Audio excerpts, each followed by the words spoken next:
গত ঈদেই বড় পর্দায় নায়িকা হিসেবে প্রথমবারের মতো অভিষেক হল তাসনিয়া ফারিনের। শরীফুল রাজের সঙ্গে সঞ্জয় সমদ্দার পরিচালিত সেই সিনেমায় পুলিশের চরিত্রে দেখা গিয়েছিল তাকে, আর সেই চরিত্রই যেন বদলে দিল তার কেরিয়ারের গতিপথ। এবার একদম ঢালিউডের শীর্ষ নায়ক শাকিব খানের বিপরীতে দেখা যাবে ফারিনকে।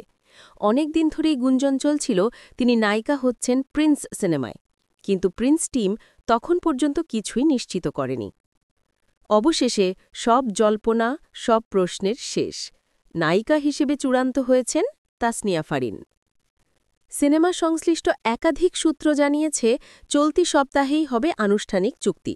ইতিমধ্যে সম্পন্ন হয়েছে সব ধরনের আলোচনাও। এর আগে শোনা গিয়েছিল এই সিনেমায় আরেক নায়িকা হিসেবে থাকছেন কলকাতার ইধিকা পাল। এমনকি তিনি নাকি দাবি করেছিলেন আকাশচুম্বী পারিশ্রমিক, কিন্তু সেই পারিশ্রমিকেই নাকি পিছিয়ে গেছে প্রিন্সের প্রযোজনা প্রতিষ্ঠান। ইধিকার পরিবর্তে নেওয়া হবে অন্য কাউকে, সম্ভবত ভারতীয় আরেক নায়িকা। ছবিটি পরিচালনা করছেন ছোট পর্দার জনপ্রিয় নির্মাতা আবু হায়েদ মাহমুদ।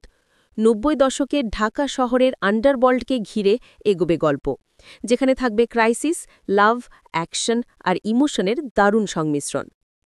গল্প লিখেছেন মেসবাউদ্দিন সুমন, চিত্রনাট্য করেছেন তিনি নিজে এবং মোহাম্মদ নাজিমুদ্দিন।